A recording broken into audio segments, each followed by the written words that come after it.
How to change security question on PayPal. If you want to change your security question on PayPal, then this video will show you how to do it step by step. First, make sure that you have downloaded PayPal on your phone. If you are iPhone user, you can download it from App Store, and if you are Android user, you can download it from Play Store. After that, click on search bar and open PayPal.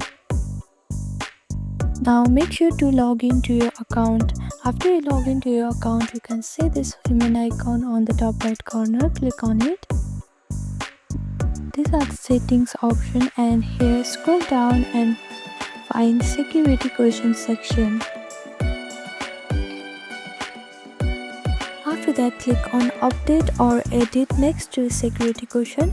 You may be asked to enter your current PayPal password.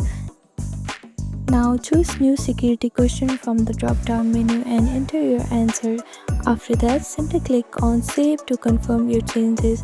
So this is how you can change your security question on your PayPal account. Thank you for watching this video. Please do not forget to like, share and subscribe to our channel, and comment down below if you have any other queries. Thank you.